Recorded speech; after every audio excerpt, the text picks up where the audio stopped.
ನಮಸ್ಕಾರ. ಮೊಬೈಲ್ ಅಥವಾ ಟೆಕ್ನಾಲಜಿಯನ್ನು ನಾವು ಉಪಯೋಗಿಸ್ಬೇಕು, ಅದು ನಮ್ಮನ್ನು ಉಪಯೋಗಿಸ್ಬಾರ್ದು. ಯಾವಾಗ ಅದು ನಮ್ಮನ್ನು ಉಪಯೋಗಿಸ್ಲಿಕ್ಕೆ ಪ್ರಾರಂಭ ಮಾಡ್ತದೋ ಅದು ಅದರ ದಿಕ್ಕಿನಲ್ಲಿ ನಮ್ಮನ್ನು ಕರ್ಕೊಂಡು ಹೋಗ್ತದೆ. ಇವತ್ತು ಹಲವೆಡೆ ಅದನ್ನು ನಾವು ನೋಡ್ತಾ ಇದ್ದೀವಿ. ಮಕ್ಕಳು ಕೊರಿಯನ್ ಗೇಮ್ಸ್ ಆಗಿರಲಿ, ಅಥವಾ ಗ್ಯಾಂಬ್ಲಿಂಗ್ ಆಗಿರಲಿ, ಅಥವಾ ವೆಬ್ ಸೀರೀಸಸ್ ಆಗಲಿ, ಆಮೇಲೆ ಯಾವತ್ತೂ ಅದರೊಳಗಡೆ ಆಟ ಆಗಲಿ, ಮತ್ತು ಕಂಟಿನ್ಯೂಸ್ ಆಗಿ ರೀಲ್ಸ್ ಆಗಲಿ, ಇದರೊಳಗಡೆನೇ ತಮ್ಮ ಸಮಯವನ್ನು ಕಳೀತಾ ಇದ್ದರೆ ಅವರಲ್ಲಿರುವಂಥ ಕ್ರಿಯಾಶೀಲತೆ, ಬೆಳವಣಿಗೆ, ಶಿಕ್ಷಣ, ಕುಟುಂಬ, ಆರೋಗ್ಯ, ಇದ್ರ ಬಗ್ಗೆ ವಿಚಾರ ಮಾಡೋರು ಯಾರು? ಇದ್ರ ಬಗ್ಗೆ ಅವರಿಗೆ ಕಲ್ಪನೆ ಕೊಡೋರು ಯಾರು?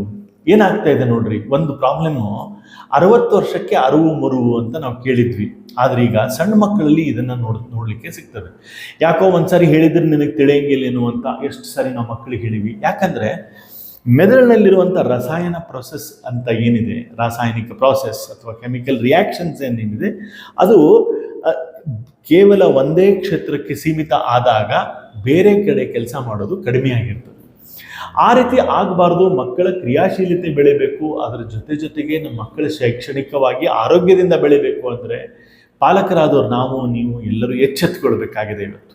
ಅದಕ್ಕೋಸ್ಕರ ನಾನು ಇಂದಿನ ವೆಬಿನಾರ್ನಲ್ಲಿ ಮುಂದಿನ ವೆಬಿನಾರ್ನಲ್ಲಿ ನಾನು ನಿಮಗೇನು ಹೇಳ್ಕೊಡ್ತೀನಿ ಅಂತಂದರೆ, ನಮ್ಮ ಮಕ್ಕಳಿಗೆ ನಾವು ಯಾವ ರೀತಿ ಕ್ರಿಯಾಶೀಲರಾಗಿ ಬೆಳಲಿಕ್ಕೆ ಸಹಾಯ ಮಾಡಬೇಕು, ಮತ್ತು ಈ ಟೆಕ್ನಾಲಜಿಯಿಂದ ಡಿಟಾಕ್ಸ್ ಮಾಡೋದು ಹೇಗೆ ಅನ್ನೋದನ್ನು ಹೇಳ್ಕೊಡ್ತೀನಿ.